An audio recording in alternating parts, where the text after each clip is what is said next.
Assalamualaikum warahmatullahi wabarakatuh. Innal hamdalillah nahmaduhu wa nasta'inuhu wa nastaghfiruh wa na'udzu billahi min syururi anfusina wa sayyiati a'malina may yahdihillahu fala mudhillalah wa may yudlil fala hadiyalah. Asyhadu an la ilaha illallah wahdahu la syarikalah wa asyhadu anna Muhammadan abduhu wa rasuluh. Ya ayyuhalladzina amanu ittaqullaha haqqa tuqatih wa la tamutunna illa wa antum muslimun. Amma ba'du. Fa inna ahsanal kalami kalamullah wa khairal hadi hadi Rasulillah sallallahu alaihi wasallam wa syarrul umur muhdatsatuha wa kullu muhdatsatin bid'ah wa kullu bid'atin dhalalah wa kullu dhalalatin finnar. Para pemirsa dan para pendengar Roja TV dan Radio Roja, kaum muslimin dan muslimat, rahimani wa rahimakumullahu jami'an. Alhamdulillah, pada kesempatan siang ini kita bisa bertemu kembali. Allah masih melimpahkan nikmat dan karunia-Nya kepada kita semua. Kita masih diberi kesehatan, kehidupan, dan kita masih dijaga di atas Islam kita dan sunnah, dan itu adalah nikmat yang terbesar. Dan masih banyak lagi nikmat-nikmat yang tidak bisa kita sebutkan satu persatu. Salawat dan salam atas Nabi kita Muhammad sallallahu alaihi wasallam, atas keluarga beliau, sahabat-sahabat beliau, dan umat beliau sampai hari kemudian. Para pemirsa dan para pendengar Roja TV dan Radio Roja yang dimuliakan Allah, pada kesempatan siang ini kita akan melanjutkan pembahasan tentang akhlak, ya. Kita sampai pada poin dari buku Ensiklopedia Akhlak Salaf, yaitu akhlak jujur. Ini adalah fondasi dari semua akhlak yang ada, yaitu jujur. Dan jujur adalah ciri khas ataupun kita katakan keistimewaan seorang mukmin, yaitu kejujuran. Mukmin istimewa karena memiliki sifat yang mulia ini, yaitu jujur. Sedangkan lawannya, yaitu dusta, itu adalah sifat karakteristik orang-orang munafikin, lawan dari orang-orang yang beriman. Maka disebut juga bahwa kejujuran merupakan fondasi keimanan. Sedangkan kebohongan adalah benih kemunafikan. Maka dari itu, nifaq amali salah satunya adalah idza haddasa kadzab. Jika dia berbicara maka dia berdusta, yaitu tidak ada kejujuran dari apa yang dikatakannya, dari perkataannya. Dan itu menunjukkan atau indikasi adanya benih-benih kemunafikan. Adapun iman itu dibangun di atas kejujuran.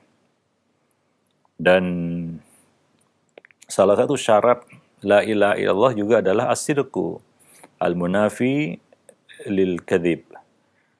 Kejujuran yang menafikan kebohongan. Keselarasan antara apa yang diucapkan, yaitu syahadat, dengan apa yang ada di dalam hati. Dan keduanya tidak mungkin bertemu, ya, antara jujur dan dusta. Apabila kebohongan dan keimanan bertemu, maka salah satu dari keduanya pasti akan pergi. Dia tidak akan bersatu di satu tempat. Oleh karenanya Allah Subhanahu wa taala memberi gambaran yang berlawanan antara orang-orang munafik dan orang-orang yang jujur. Allah Subhanahu wa taala mengatakan dalam surat Al-Ahzab, liyajziyallahu as-shadiqina bisidqihim wa yu'adzibal munafiqina in syaa'a. Agar Allah memberikan balasan, ya, yaitu pahala kepada orang-orang yang jujur. As-shadiqina bisidqihim, karena kejujurannya. Dan Allah mengadab, menyiksa orang-orang munafikin apabila Allah menghendakinya, yaitu karena kedustaan mereka, menampakkan sesuatu yang sebenarnya tidak ada di dalam hati. Ini adalah kebohongan. Maka itu satu yang bertolak belakang dan tidak akan mungkin bertemu di hati seorang hamba, antara jujur dan kebohongan. Dan kejujuran merupakan kunci untuk meraih kebaikan-kebaikan. Di balik pintu kejujuran ada pintu-pintu kebaikan yang sangat banyak, yang bisa terbuka dengan membuka pintu kejujuran ini. Tanpa membuka pintu kejujuran ini, pintu-pintu kebaikan lainnya juga tidak akan terbuka. Dan sifat ini yang akan membimbing kita kepada kebaikan. Ya, dan orang jujur selalu beruntung. Dan orang yang khianat dan dusta itu akan kena batunya istilahnya. Yaitu dia akan merasakan akibat dari kebohongannya. Minimal orang yang bohong akan melahirkan kebohongan yang lain. Yaitu kebohongan akan melahirkan kebohongan. Hingga dia kembali kepada kejujuran. Karena kebohongan tidak akan bisa dihentikan kecuali dengan kejujuran. Dan ini merupakan jalan menuju surga. Kejujuran itu juga merupakan jalan yang membawa, menuntun seorang hamba ke surga. Dan yang demikian tidak mungkin dapat diraih oleh seorang pendusta. Karena kedustaannya pasti akan membawanya kepada keburukan. Dan keburukan itu adalah jalan menuju neraka. Nabi kita Muhammad SAW bersabda, Inna sidqa yahdi ilal bir, wa innal birra yahdi ilal jannah. Sesungguhnya kejujuran itu akan membawa kepada kebaikan. Termasuk orang yang mencari kebenaran misalnya ya. Kalau dia jujur dan benar untuk mencari kebenaran itu, dia akan mendapatkan kebenaran itu. Tapi kalau dia tidak jujur, dia tidak akan terbimbing kepada kebenaran itu. Seperti orang-orang misalnya ya non-muslim yang ingin mencari tahu tentang kebenaran Islam. Kalau dia jujur, dia akan temukan itu. Dan dia akan mendapatkan hidayah. Tapi kalau dia tidak jujur di dalam mencari, jalan mencari kebenaran itu, dia tidak akan terbimbing kepada kebenaran tersebut. Dan albir yahdi ilal jannah. Kejujuran itu akan membimbing orang tersebut ke surga. Ya, ke pintu-pintu yang akan membawanya ke surga. Wa innar rajula la yasduq hatta yakunu siddiqa. Sungguh seorang laki-laki itu atau seseorang itu berkata jujur, bersikap jujur, berlaku jujur, bersama kejujuran, hingga dia ditulis menjadi orang yang siddiq, orang yang jujur. Ya, dia menjadi orang yang jujur. Sebaliknya, wa innal kadhib yahdi ilal fujur, wal fujur wa innal fujur yahdi ilan nar. Sesungguhnya kebohongan itu akan membimbing pelakunya ke kefajiran, yaitu kefasikan, keburukan, kejahatan. Ya. Dan kejahatan itu akan membawanya ke neraka. Keburukan itu akan membawanya ke neraka. Ya, orang yang jujur, orang yang dusta, orang yang bohong, ya, dia tidak akan mendapatkan bimbingan kepada kebaikan dengan kebohongannya itu. Dan merupakan salah satu sifat dosa adalah dia menutupi dosanya dengan kebohongan. Dia berusaha agar orang lain tidak tahu dengan dosa yang dilakukannya, maka dia harus menutupinya dengan kebohongan. Wa innal kadhib yahdi ilal fujur. Maka dikatakan di sini oleh Nabi bahwa sesungguhnya dusta itu akan membawa orang itu kepada kefajiran, kefasikan, kejahatan dan keburukan. Yang biasa ya keburukan itu memang harus ditutupi dengan kebohongan. Ya. Tidak akan mungkin keburukan itu ditutupi dengan kejujuran. Kalau ditutup dengan kejujuran maka terbuka keburukan itu. Itu adalah satu kaidah yang pasti. Ya, keburukan pasti harus ditutupi dengan kebohongan. Nggak mungkin ditutupi dengan kejujuran. Dan al-fujur yahdi ilan nar. Keburukan itulah, kejahatan itulah yang akan menyeret orang itu ke neraka. Wa innar rajula la yakdzibu hatta yuktaba 'indallahi kadzdzaba. Seorang itu berdusta sehingga dia ditulis di sisi Allah Subhanahu wa taala sebagai seorang pendusta. Artinya, ya, sifat dusta itu tidak akan berhenti kecuali dengan bertaubat. Dia akan terus mengulang-ulang kebohongannya, kedustaannya, hingga menjadi suatu kebiasaan. Ia tidak akan bisa lepas dari dirinya. Itu berbahayanya kita memelihara sifat bohong. atau kebiasaan suka bohong. Itu akan terus kita bawa sampai mati kalau kita tidak berhenti melakukannya dengan bertaubat kepada Allah Subhanahu wa taala dan mengubur kebohongan itu dengan kejujuran. Kadang-kadang kalau kita mau jujur atau kita berkata jujur, ya selalu ada hal yang menghalangi kita. Dan ketika kita berbohong, selalu muncul perasaan puas dalam hati, apalagi berhasil membohongi orang, lalu dia merasa puas. Nah, kebohongan ini coba lihat ya di dalam praktiknya, seorang penipu dan memang profesinya sebagai seorang penipu, banyak menipu orang, ya menzolimi orang, mengambil harta orang dengan tipuannya, ya, dengan aksi tipu-tipunya. Ya, kebanyakannya para penipu ini ya dimulai dari ya kebiasaan suka berbohong dulu. Ya, kebanyakannya seperti itu. Dia berbohong sekali, dua kali, kayaknya berhasil dan dia merasa puas dan tidak merasa terganjal hatinya dengan melakukan kebohongan. Maka selanjutnya dia akan melangkah kepada tahapan berikutnya setelah kebohongan, yaitu penipuan. Ya, seperti kata Nabi tadi ya, kebohongan itu akan membawa seorang kepada kepada kefajiran, fujur, ya, perbuatan jahat. Ya, salah satunya adalah ya dia tega menipu orang. Maka kalau kita lihat hari ini banyak aksi tipu sana sini ya, aksi-aksi penipuan. Kadang-kadang yang dimakan itu teman sendiri, kadang-kadang bahkan teman dekatnya, bahkan orang dekatnya, bahkan mungkin keluarganya. Bahkan ada orang yang tega nipu orang tuanya, ya, atau saudaranya, atau teman dekatnya, ya, atau bahkan membohongi pasangan hidupnya sendiri. Ya, dia berani melakukan itu ya karena kebiasaan berbohong tadi. Ya, orang-orang yang sudah kebanyakan bohongnya, ya tinggal tunggu waktu dia akan melakukan aksi tipu-tipu tadi. Ya, karena penipuan tidak mungkin dibangun di atas kejujuran. Ya, nggak akan bisa jadi penipu orang yang jujur gitu ya. Orang yang biasa jujur dan memang menjadi karakternya, tabiatnya untuk jujur, nggak bisa berkata bohong, dia nggak akan bisa jadi penipu tentunya.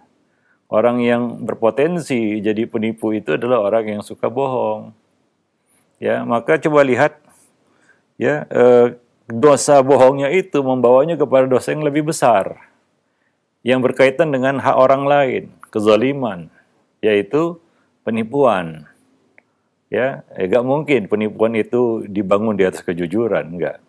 Kebanyakannya dia bohong. Ya minimal dia mengatakan sesuatu yang tidak ada dalam hatinya. Dia pinjam, dia katakan akan dikembalikan, ya dia bohong. Ya, dia enggak akan kembalikan itu. Ya, dia merasa tanpa beban berkata seperti itu. Fulan pinjamlah uangmu nanti saya kembalikan, padahal dalam hatinya tidak ada niat untuk mengembalikan. Dia bohong. Itu salah satu definisi bohong, ya. Dan salah satu definisi al-kidhb itu adalah ya menampakkan sesuatu yang tidak ada di dalam hati. Itu kebohongan orang-orang munafikin. Ya, orang munafik bohongnya seperti itu. Dia mengucapkan sesuatu yang tidak ada di dalam hati. Tidak selaras antara ucapan dengan apa yang ada di dalam hati. Nah, di dalam prakteknya seperti itu. Orang-orang yang ya dengan mudahnya, ya misalnya dia datangi saudaranya dan berkata, Fulan, saya pinjam dululah uangmu, nanti saya kembalikan. Ya, bulan depan saya kembalikan, tahun depan saya kembalikan. Ya, dia berkata seperti itu. Ya, ketika dia berkata itu kan belum nampak dia bohong atau tidak ya, tapi ya akan nampak kebohongannya. Ya, boleh jadi pada saat dia berkata itu dia bohong. Yaitu apa? Apa yang ada di dalam hatinya sebenarnya tidak itu. Ya, dalam hatinya dia tidak ada niatan untuk mengembalikannya, dan itu nampak dalam perjalanannya nanti. Ya, ditagih lari-lari ke sana kemari, mulai dia menutupi kebohongan dengan kebohongan, beralasan ini dan itu, ya. Nah, bahkan mungkin menyuruh orang lain juga untuk berbohong, menyuruh anak istrinya untuk berbohong. Akhirnya semakin banyaklah kebohongannya karena satu kebohongan tadi, ya. Nah, demikian para pemirsa dan para pendengar yang dimuliakan Allah. Jadi itu, ya, buruknya sifat bohong tadi. Dan pentingnya kita menanamkan kejujuran dalam diri kita. Ya, dan itu modal yang sangat berharga dalam hidup kita. Ya. Satu persahabatan, persaudaraan juga harus dibangun di atas kejujuran. Ya, kalau ada kebohongan di situ itu akan berantakan hubungan tersebut. Ya, hubungan itu akan berakhir ketika sudah mulai nampak aroma kebohongan di situ. Ya, coba bayangkan kita menjalin suatu relasi atau hubungan saling bohongi satu sama lainnya. Tidak ada kepercayaan, tidak ada yang bisa dipercaya. Ya, sampai kapan hubungan itu bisa dipertahankan? Dan salah satu penyebab hancurnya biduk rumah tangga adalah karena adanya kebohongan. Ya, karena adanya kebohongan dari salah satu dari kedua belah pihak. Ya, sepandai-pandainya tupai melompat, akhirnya jatuh juga. Sepandai-pandainya menyimpan bangkai, akhirnya tercium juga. Ketika kebohongan ini mencuat dan tercium aromanya, barulah terjadi, ya kita katakan gesekan di situ, pertengkaran, ya, dan seterusnya. Lebih-lebih lagi ternyata bohong itu sudah bertumpuk-tumpuk. Kebohongan yang ditutupi dengan kebohongan, ditutupi dengan kebohongan, kebohongan, dan kebohongan. Dan tentunya siapa yang tidak kecewa ya dibohongi sama orang dekatnya sendiri, itu sangat menyakitkan. Ya, tertusuk pedang muhannad kata orang Arab, itu sakit. Muhannad itu pedang Arab ya, yang tajam itu. Tapi lebih sakit lagi tertusuk pedang teman sendiri. Itu lebih sakit lagi. Ya, daripada tertebas pedang musuh yang tajam itu. Nah, demikian ya. Jadi tidak ada yang suka dibohongi sebenarnya. Maka tanamkanlah sifat jujur ini ya. Karena sesungguhnya kejujuran akan membawa seseorang itu kepada kebaikan-kebaikan. Seperti yang kita umpamakan tadi, jujur itu ibarat pintu gerbang. Yang apabila kita buka pintu gerbang ini akan nampak pintu-pintu lainnya, pintu-pintu kebaikan lainnya. Ini seperti pintu gerbang kebaikan. Orang yang sudah berhasil menanamkan kejujuran pada dirinya, seolah-olah dia telah membuka pintu gerbang kebaikan. Ya, dia tinggal memilih pintu kebaikan mana yang akan dibukanya selanjutnya. Nah, modalnya adalah jujur. Ya. Nah, demikian. Ya. Modal dalam segala hal sebenarnya. Dalam agama juga, ya, modal yang paling penting itu jujur. Ya, kalau kita ingin mendapatkan ilmu juga harus jujur. Kita ingin mencari kebenaran, mencari hidayah juga harus jujur. Ya, misalnya dalam satu perkara kita mau mencari yang paling benar di dalam perkara tersebut, kita harus jujur terhadap diri kita, terhadap apa yang kita temukan. Ya, kadang-kadang kita membohongi diri sendiri, kita membenarkan yang salah, kita menyalahkan yang benar. Padahal kita bohong. Ya, itu jelas kebohongan. Kita menyalahkan yang benar dan membenarkan yang salah. Padahal kita tahu mana yang benar, mana yang salah. Kita tidak jujur. Nah, ketika seorang sudah bersikap tidak jujur kepada dirinya sendiri, dia akan jauh dari kebenaran. Dia tidak akan sampai kepada hidayah dengan sikap seperti itu. Maka terutama para penuntut ilmu, ya penting untuk menanamkan kejujuran ini. Ini modal di dalam menuntut ilmu, ya. Karena ilmu tidak akan bisa ya diraih, dirangkul kecuali oleh orang yang jujur. Ilmu tidak akan mau mendekat kepada orang yang bohong. Maka sifat yang paling penting untuk dimiliki oleh seorang penuntut ilmu untuk membawanya kepada ya, tingkatan ilmu yang lebih tinggi lagi, pengetahuan yang lebih banyak lagi adalah kejujuran. Berapa banyak coba lihat kejujuran dari para ilmuwan yang membawa mereka kepada Islam. Karena mereka jujur dengan ilmunya. Ya, mereka jujur dengan dirinya. Sehingga dengan ilmu yang mereka miliki itu, mereka akhirnya terbimbing kepada Islam. Banyak itu kisah-kisahnya orang-orang yang berilmu, ilmu dunia maksudnya, yang akhirnya mendapatkan hidayah Islam. Ya, modalnya bukan semata-mata dia punya ilmu tentang itu, tidak, tapi karena kejujurannya. Dia benar-benar ingin mencari kebenaran. Akhirnya dia terbimbing kepada Islam, para pemirsa dan para pendengar yang dimuliakan Allah. Tapi kalau tidak jujur, tidak akan bisa. Ya, seperti halnya sebagian orang yang tahu kebenaran Islam, ya, tapi dia menyembunyikannya. Dia menampakkan sesuatu yang sebenarnya tidak sesuai dengan apa yang ada di dalam hatinya. Hatinya mengatakan itu benar, tapi mulutnya mengatakan itu salah. Ya, nah demikian. Haris Al-Muhasibi mengatakan, ya, wahai saudaraku, ketahuilah bahwa jujur dan ikhlas adalah pondasi segala perkara. Kejujuran melahirkan sikap sabar, qanaah, zuhud, ridha, dan ramah.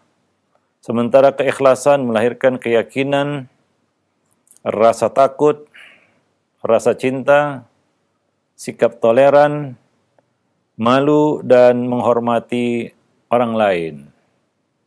Dan 3 hal berikut akan sempurna jika disertai dengan kejujuran. Hati sebagai pelaksana iman, niat menjadi pondasi amal, dan lisan ketika mengungkapkan apa yang ada di dalam hati. Para pemirsa dan para pendengar yang dimuliakan Allah. Nah, begitulah pentingnya kejujuran. Ya, dia adalah pondasi dari segala perkara. Ya, nah demikian. Orang yang jujur mudah ikhlas. Orang yang suka bohong susah untuk berlaku ikhlas. Ya, karena dengan kejujurannya dia bisa jujur kepada Rabbul Alamin, kepada Allah Subhanahu wa taala. Ya, orang yang suka bohong suka menutupi sesuatu. Maka dia juga akan berusaha untuk bohong kepada Allah walaupun itu mustahil sebenarnya. Tapi ya begitu kenyataannya. Orang yang suka bohong dalam perkataannya sehari-hari, maka dia juga akan berusaha untuk membohongi Allah Subhanahu wa taala sebagaimana orang-orang munafikin. Padahal mereka tahu dan sadar tidak mungkin mereka membohongi Allah Subhanahu wa taala. Tapi mereka akan mencari pembenaran untuk diri mereka, untuk keburukan yang mereka lakukan. Dan orang yang bohong itu, orang yang suka bohong itu, satu musibah yang paling besar atas orang-orang yang suka bohong adalah susah untuk bertaubat. Ya, dia akan terhalang dari taubat. Karena taubat itu sama dengan kejujuran. Minal jujur seorang hamba itu kepada Rabb-nya, hingga dia mau bertaubat, mohon ampun kepada Allah Subhanahu wa taala. Ya, kejujuran itu akan mendorongnya untuk minta maaf kalau dia perlu minta maaf kepada sesama. Tapi kalau orang yang bohong, dia akan menutupi itu semua. Dia tidak akan mau minta maaf. Itu karena dia biasa berbohong.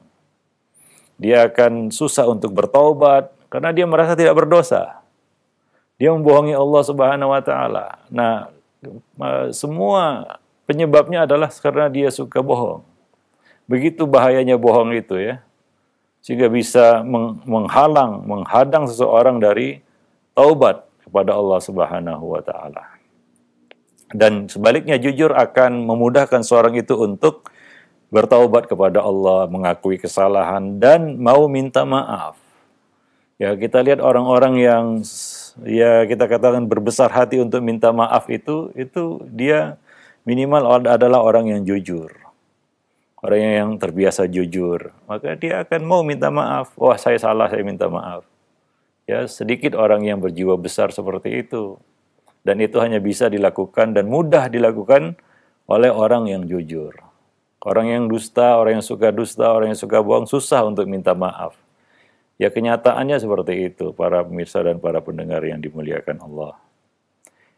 Ibnul Qayyim mengungkapkan bahwa ya di dalam Madarijus Salikin, beliau mengatakan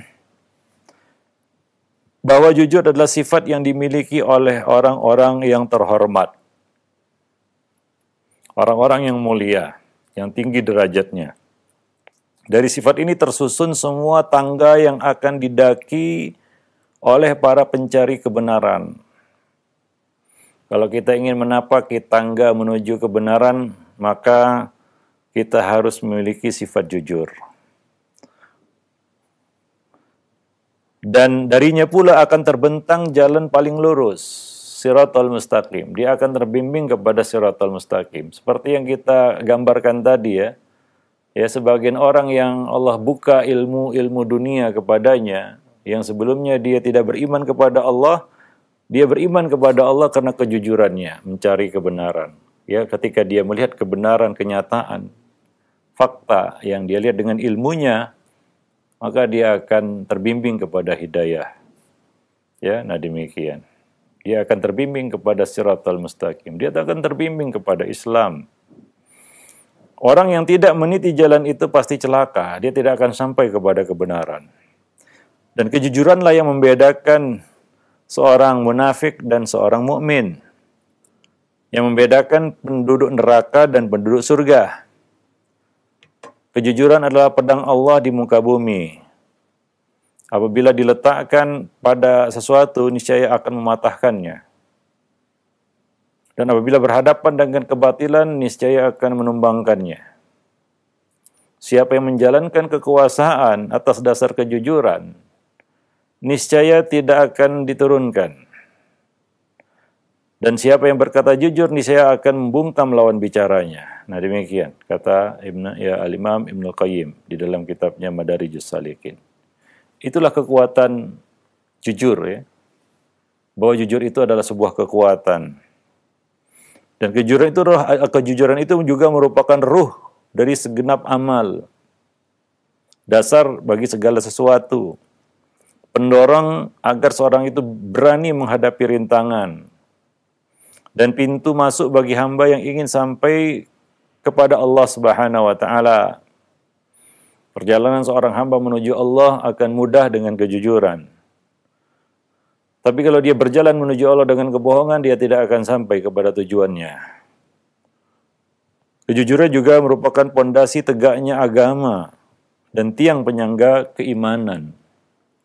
Jadi itu pilar agama yang kokoh itu adalah kejujuran. Maka dia adalah merupakan karakteristik seorang mukmin, ya. Sifat khas seorang mukmin yaitu kejujuran. Dan derajat kejujuran itu berada di urutan kedua setelah derajat tertinggi yaitu kenabian. Ya. Derajat kejujuran itu berada di bawah derajat kenabian. Ar-Rusul wal Anbiya itu paling tinggi. Di bawahnya adalah kaum siddiqun. Ya, orang-orang yang jujur. Dan kejujuran ini juga tingkatan. Di dalam kejujuran ini juga nggak satu tingkatan. Ya, kejujuran yang dimiliki oleh seorang Abu Bakar As-Siddiq itu tidak ada yang menandingi. Ya, terutama kejujurannya di dalam imannya kepada Allah dan Rasul-Nya. Ini tidak tertandingi oleh siapapun. Maka beliau adalah Thaniyus Naini. Ya, orang kedua setelah Nabi. Ya, tingkatannya di bawah tingkatan kenabian. Ya, kejujuran ini. Dari tempat tinggal para nabi di surga mengalir mata air dan sungai-sungai ke tempat tinggal para siddiq. Kaum siddiqun. Ya. Sebagaimana pertolongan dan bantuan yang mengalir dari hati mereka. Dan Allah merintahkan orang-orang yang beriman untuk selalu bersama orang-orang yang jujur. Dan berjanji menempatkan mereka bersama para nabi, ya, kaum syuhada dan orang-orang saleh di dalam surga. Dan Allah sebutkan itu di dalam kitabnya. Dalam surat At-Taubah ayat 119 Allah berfirman, Ya ayyuhalladzina amanu ittaqullah wa kunu ma'as shadiqin. Wahai orang-orang yang beriman, bertakwalah kepada Allah dan hendaklah kamu bersama orang-orang yang siddiq. Orang-orang yang jujur, orang-orang yang benar.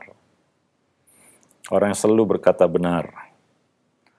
Demikian juga Allah mengatakan dalam surah An-Nisa ayat 69, "Wa man yuti'illaha wa rasul."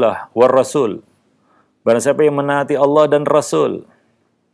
"Wa man yuti'illaha wa rasul, fa ulaika ma'al ladzina an'ama Allahu 'alaihim minan nabiyyin was-siddiqin wasyuhada was-salihin wa hasuna ulaika rafiqa."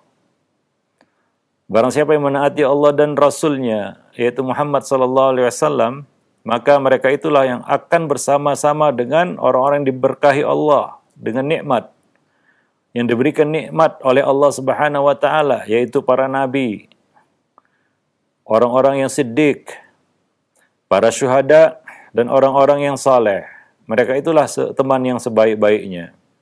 Kita diperintahkan untuk bersama mereka di dunia, kalau kita ingin bersama mereka nantinya di akhirat. Para pemirsa dan para pendengar yang dimuliakan Allah. Itulah tingginya derajat as-sidq itu, kejujuran itu. Ya, dia adalah tingkatan di bawah tingkatan kenabian. Dan tadi kita sebutkan bahwa kejujuran ini bertingkat-tingkat, tidak sama antara kejujuran yang satu dengan kejujuran yang lain. Ya, artinya apa? Ada tingkatan di situ. Yang tertinggi, ya tentunya yang dimiliki oleh sahabat yang mulia Abu Bakar As-Siddiq. Hingga beliau mendapat gelar As-Siddiq. Gelar yang ini tidak dimiliki oleh siapapun selain beliau. Kejujuran beliau tidak ada yang bisa menandinginya. Maka di dalam kehidupan ini ya kita juga harus terus mengasah kejujuran kita dan meningkatkan kejujuran kita. Ya, dan terus berusaha untuk terus mengoreksi. Apabila ada satu kebohongan, ketidakjujuran, kepalsuan yang lahir dari kita berusaha untuk menyingkirkannya, membersihkannya. Itu proses yang harus kita jalani, yang harus kita terus lakukan sepanjang hayat kita, sehingga kita bisa mengangkat derajat kejujuran kita. Ya, jangan merasa wah saya ini sudah menjadi orang jujur. Mungkin kita masih belum banyak jujurnya kita masih banyak bohongnya daripada jujurnya mungkin. Maka kita harus terus mempertajam kejujuran kita dan meningkatkan ya tingkat kejujuran kita. Dan itu bertingkat-tingkat, tidak satu tingkatan. Mungkin kita tahulah diri kita. Kadang-kadang lisan suka keselio juga berkata yang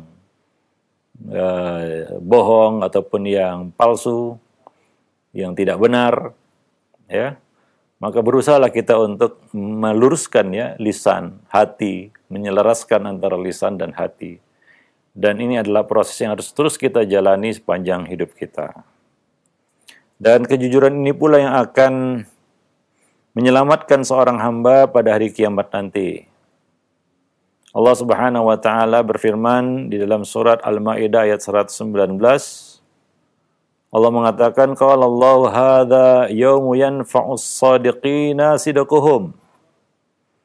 Allah berkata inilah saat, yaitu hari kiamat, orang-orang yang benar akan mendapatkan manfaat dari kebenarannya. Orang-orang yang jujur akan mendapatkan manfaat dari kejujurannya. Lahum jannatun tajri min tahtihal anhar khalidina fiha abada radhiyallahu anhum wa radu an dzalikal fawzul azim. Mereka lah yang akan mendapatkan surga yang mengalir sungai-sungai di bawahnya. Mereka kekal di dalamnya selama-lamanya. Dan Allah ridho kepada mereka dan mereka pun ridho kepada Allah Subhanahu wa taala. Dan itulah kemenangan yang sangat agung.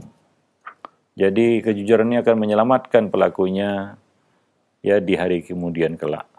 Demikian para pemirsa dan para pendengar kaum muslimin dan muslimat yang dimuliakan Allah. Nah, ini merupakan pengantar ya dari sifat jujur yang akan ya kita bahas beberapa bab lainnya.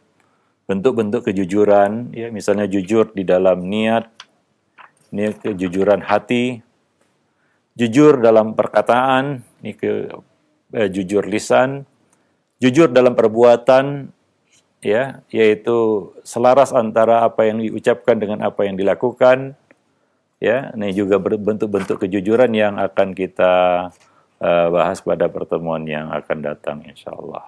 Nah, demikian, ya mudah-mudahan kita semua ditulis oleh Allah Subhanahu wa taala sebagai orang-orang yang jujur, insyaallah. Dan kita berusaha untuk terus meningkatkan kualitas kejujuran kita. Ya, terus sehingga ya kita menghadap Allah Subhanahu wa taala ditulis sebagai seorang yang siddiq, orang yang jujur.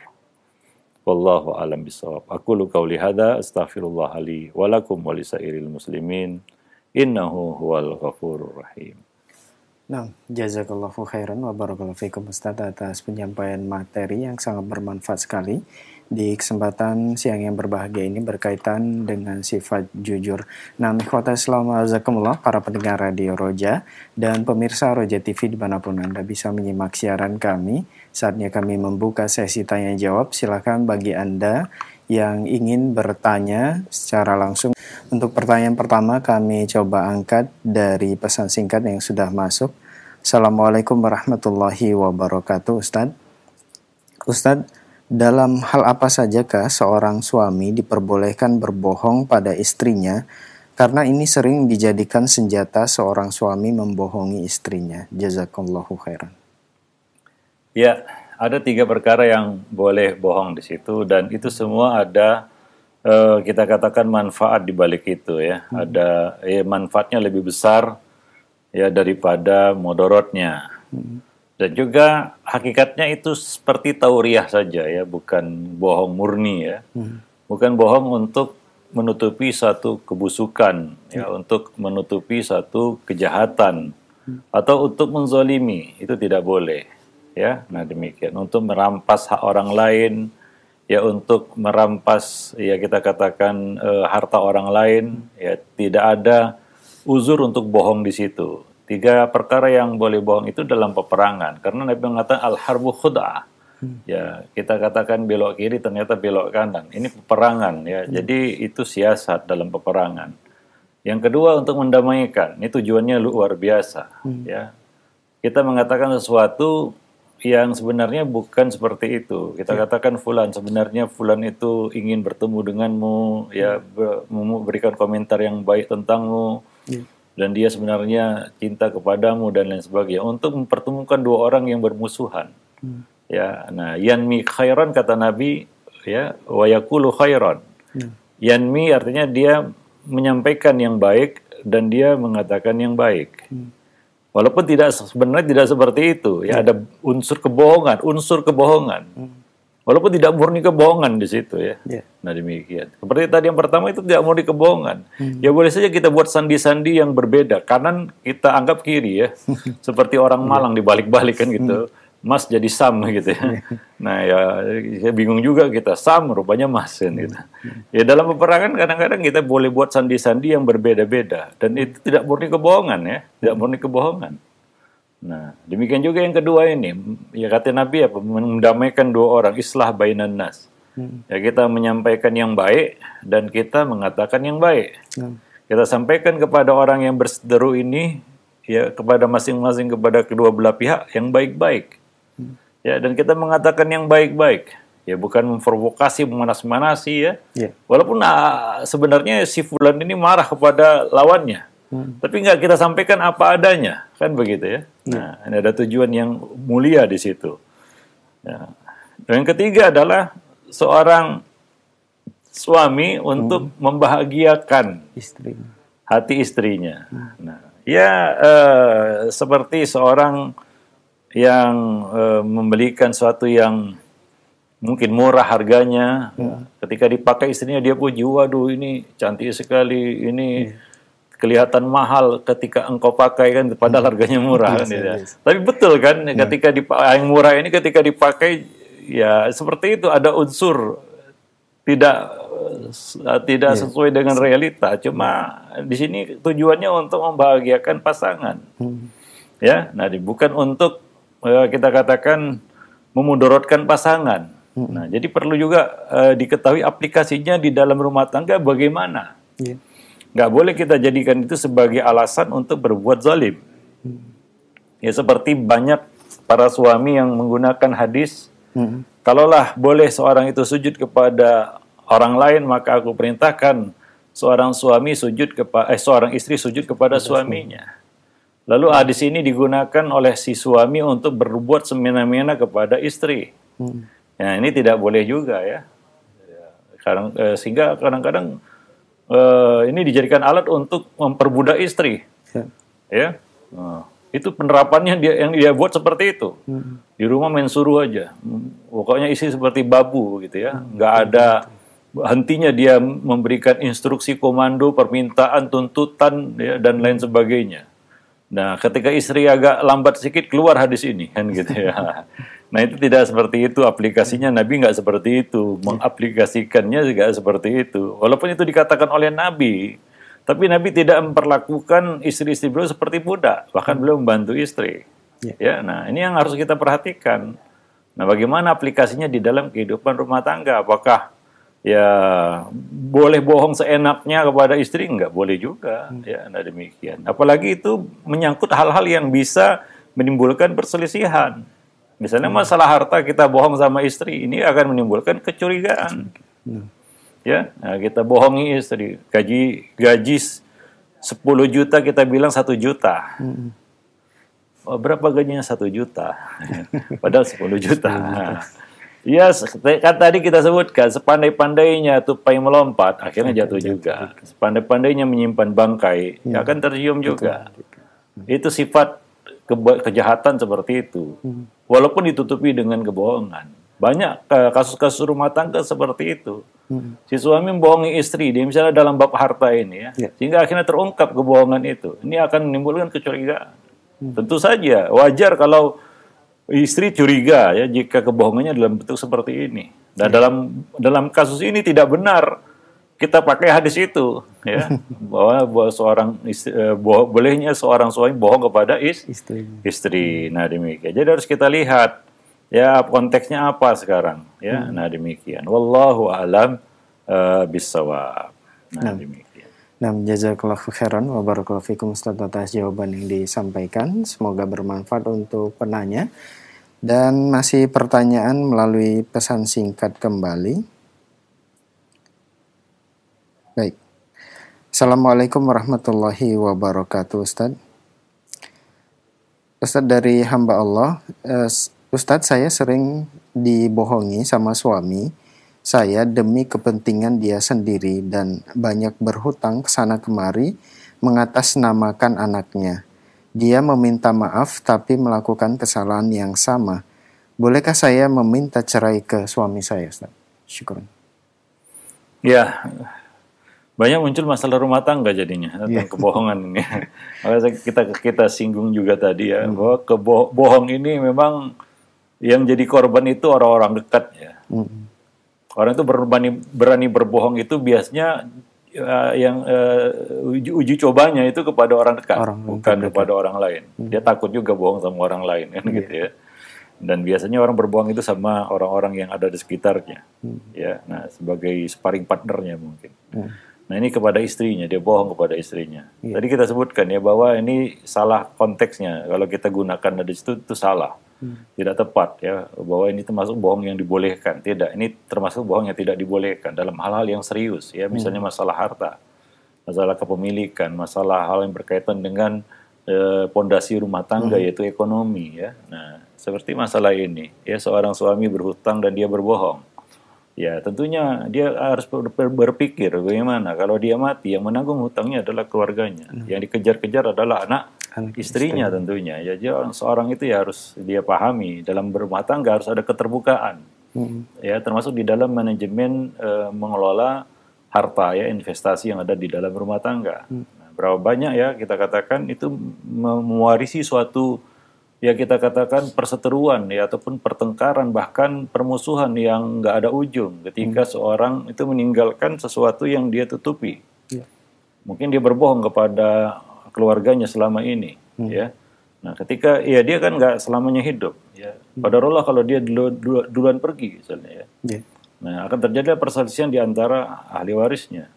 Ya, nah demikian. Ini yang tidak diinginkan. Kalau seorang itu, ya, memang sayang kepada keluarganya, dia tidak akan bohongi keluarganya dengan cara seperti itu. Nah demikian. Ya, tentunya banyak kasus-kasus seperti ini yang mencuat di permukaan dalam masalah-masalah rumah tangga, ya. Dan ini sangat susah, ya, untuk kecuali, ya, si suami, ya, mau terbuka, kemudian dia mengakui kesalahan, ya. Nah, ataupun memperbaiki yang rusak, yang sudah dia obrak-abrik, itu mungkin. Tapi kalau dia bersikeras, nah ini akan susah untuk dipertemukan. Ya, masalah harta juga sangat serius di dalam rumah tangga. Nggak boleh kita kita tidak boleh kita anggap remeh. Kita tidak boleh kita pandang sebelah mata masalah harta di dalam rumah tangga. Maka coba lihat ya di dalam ilmu faraid, ya ilmu al-irth ya harta warisan. Di sana ada harta suami, ada harta istri. Ya, suami dapat berapa bagian jika istrinya meninggalkan harta warisan. Ya, istrinya wafat meninggalkan harta warisan, dia dapat berapa? Dari harta istri. Berarti di sana ada harta istri. Ya, suami bisa dapat setengah, bisa dapat seperempat. Ya, nah demikian. Ya, demikian juga sebaliknya, kan begitu ya. Seorang suami meninggal, dia meninggalkan harta, wafat, dia meninggalkan harta. Berapa persen dapat bagian dari para istri ini? Ya, seperempat atau seperdelapan. Nah demikian. Artinya apa? Dalam rumah tangga ada harta bersama yang mungkin bercampur baur, nggak ada pemisahnya. Nah di sana ada harta memang milik istri, ada harta itu memang milik suami, ya tidak bercampur, bersarikat di situ. Nah ini harus diperjelas, jangan ada sesuatu yang ditutupi ya. Nah demikian. Ya apalagi menggelapkan harta istri ya, begitu ya, yang itu dia dapat dari orang tuanya. Digelapkan oleh suami, dialihkan menjadi harta dia. Nah ini akan menimbulkan pertengkaran besar mungkin ya antara keduanya. Wallahu a'lam bishawab. Ya tentunya dalam masalah-masalah seperti ini harus didahulukan dulu ya islah ya. Wasulhu khair. Itu anjuran Al-Qur'an. Berdamai itu pasti lebih baik. Ya, kalau bisa ada titik temu di situ. Seperti kata orang, segala sesuatu kalau bisa dikomunikasikan, ada jalan keluar. Tapi kalau mau berkomunikasi, komunikasi itu dua arah ya, tidak satu arah. Artinya kedua belah pihak bisa saling berdialog dan mencari titik temu, kan begitu ya. Nah, mungkin bisa diselesaikan. Ya, tapi kalau tidak ada komunikasi ya dan masing-masing bersikeras dengan ya pendapatnya, mendahulukan ego masing-masing ya bubar begitu ya, nggak bisa dipertahankan lagi karena tidak ada lagi kasih sayang, kepercayaan, dan keduanya itu nggak bisa dipaksakan. Kasih sayang nggak bisa dipaksakan, cinta ya, nggak bisa dipaksakan juga. Demikian juga kepercayaan juga nggak bisa dipaksakan. Ya, nah, banyak pasangan-pasangan yang sudah saling tidak percaya, nggak susah untuk dipersatukan lagi. Karena sudah tidak saling percaya, tidak akan menghasilkan ketaatan di situ dari istri kepada suami, ya. Nah, dan tidak ada ketulusan di situ dari suami kepada istri. Nah, itu akan melahirkan ya keburukan demi keburukan saja, kebohongan demi kebohongan saja, pembangkangan demi pembangkangan. Maka Al-Quran mengatakan kalau keduanya merasa tidak bisa menegakkan hukum Allah, ya maka tidak ada dalam Islam ada ada saluran, ada jalannya, yaitu perceraian dengan cara yang baik. Tasrihun bi ihsan. Kalau mau pisah juga baik-baik, kan begitu ya. Nah, kalau memang tidak bisa lagi dibangun saling percaya antara keduanya, kasih sayang tidak mungkin lagi muncul di antara keduanya. Lalu bagaimana bisa membangun rumah tangga? Ini agak rumit juga, ya. Nah, demikian. Wallahu a'lam. Itu kalau komunikasi sudah sangat buntu. Ya, kedua belah pihak sudah tidak bisa dipersatukan lagi. Hatta bahkan oleh kedua keluarga besarnya. Nah, ini memang susah. Ya, demikian. Dan kalaupun dipertahankan akan membawa keburukan-keburukan yang mungkin lebih fatal lagi. Ya. Nah, demikian. Wallahu a'lam bishawab. Baik. Jazakallah khairan Ustaz atas jawaban yang disampaikan. Semoga bermanfaat untuk penanya. Dan masih pertanyaan melalui pesan singkat kembali. Assalamualaikum warahmatullahi wabarakatuh Ustaz. Ustadz, bagaimana cara bertaubat dari perbuatan bohong kepada orang lain dan ini berkaitan dengan barang? Sementara orang lain tersebut kita tidak tahu saat ini keberadaannya di mana dan apakah harus dikembalikan juga barang yang pernah dibohongi atau tidak jujur tersebut, Ustaz. Syukran. Ya. Salah satu konsekuensi yang berat berkaitan dengan harta adalah kita tahu ya pada hari kiamat akan ditanya dari mana dan kemana ya. dari mana didapatkan, kemana dibelanjakan. Kita tidak akan bisa selamat dari tanggung jawab harta kecuali dengan menjawab dua pertanyaan tadi. Salah satu saja tidak bisa kita jawab, gagal itu. Kita bisa jawab kemana, tapi kita tidak bisa menjawab dari mana, gagal.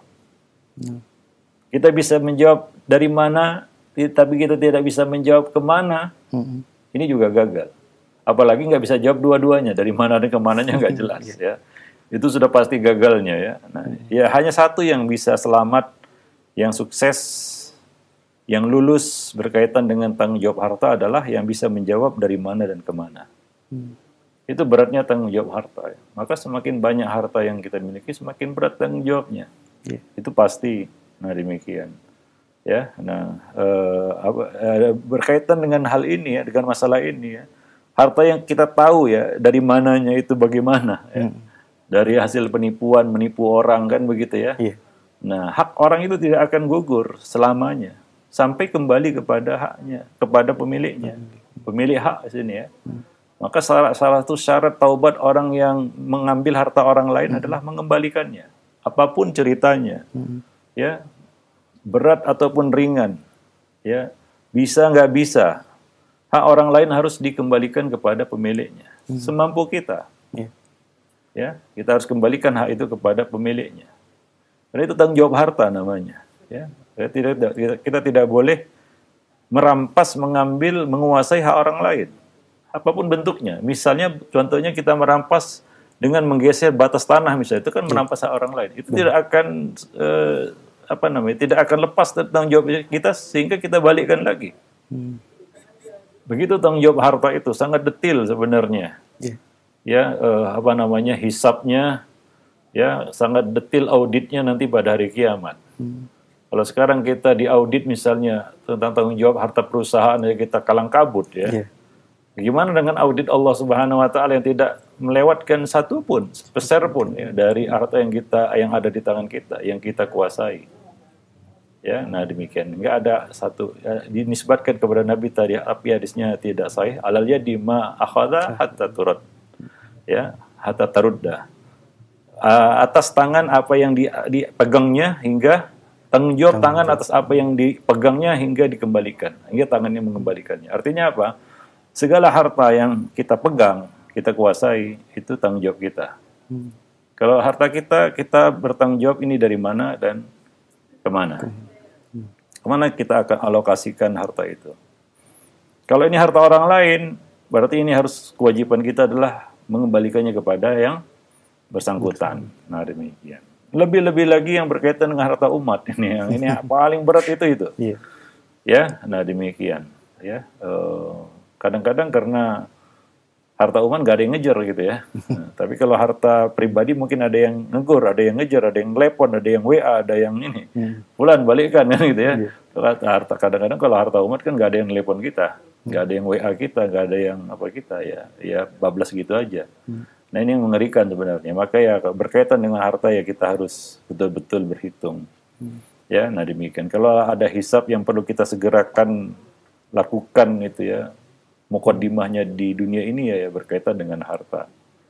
Ya wallahu a'lam bishawab. Nah demikian. Ya berusaha kita kembalikan harta ini kepada pemiliknya ya, si empunya hak ya, sahibul haknya. Siapa yang memilikinya dikembalikan kepadanya semampu kita. Ya kalau tidak bisa ya kita nggak tahu, kita sudah bertaubat, kita dulu menipu orang.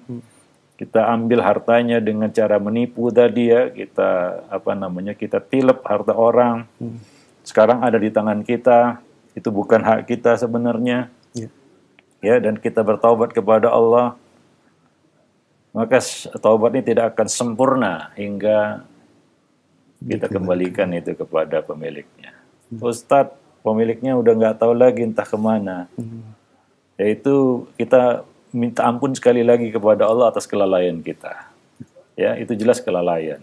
Itu bukan alasan, itu adalah kelalaian. Ya, orang-orang mengatakan, Ustadz, saya nggak tahu lagi pemilik hartanya di mana.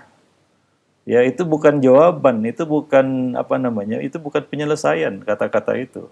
Banyak orang yang mengucapkan itu seolah-olah itu penyelesaian. Oh, itu selesailah. Ya. Nggak tahu lagi kan. Enggak, bukan. Ya, itu menunjukkan indikasi kelalaian. Ya, kelalaian kita. Ya, dan kita minta ampun lagi ya atas kelalaian itu, ghaflah itu. Ya, kepada Allah Subhanahu wa taala, berusaha semampu kita untuk ya menebusnya. Bagaimana cara menebusnya? Ini kan kondisi nggak tahu lagi nih orang ya. Yaitu kita bersedekah atas namanya. Ya, kita keluarkan sedekah itu atas nama fulan yang memiliki harta itu. Ya.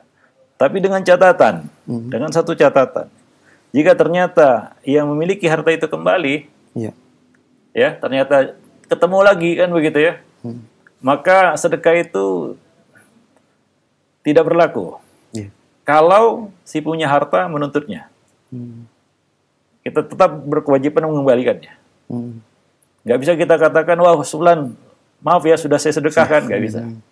Tetap menjadi haknya, ya. Nah kalau dia lepaskan, oh gitu, ya udahlah terserah, nggak apa-apa, saya rela. Ya, itu menjadi sedekahnya, itu menjadi pahalanya, dan kita dapat kebaikan juga, ya karena telah membantunya melakukan kebaikan, ya bersedekah. Ya, tapi kalau dia tidak rela, tidak ridho, maka kita wajib ya mengembalikannya. Dan bukan alasan saya sudah menyedekahkannya. Nah demikian. Lalu gimana harta yang sudah saya keluarkan itu? Ya itu jadi sedekah kita. Ya, itu jadi sedekah kita. Ya bukan sedekah dia, karena dia sudah mengambil haknya kembali. Nah demikian. Wallahu a'lam bishawab. Nah itu saja mungkin. Ya, ini pertanyaan banyak sekali ditanyakan ya. Ya orang yang pegang harta orang lain kemudian orang itu nggak tahu entah kemana, jangan senang dengan kondisi itu kita harus prihatin, itu adalah kelalaian kita. Ya bagaimana bisa harta orang lain tetap di tangan kita, nggak kembali kepada pemiliknya sampai dia hilang kan begitu ya, nggak lepas itu dari kelalaian kita harus minta ampun kepada Allah Subhanahu wa taala. Nah demikian, wallahu a'lam bishawab. Baik, subhanakallah bihamdik asyhadu an la ilaha illa anta astaghfiruka wa atubu ilaik. Assalamualaikum warahmatullahi wabarakatuh.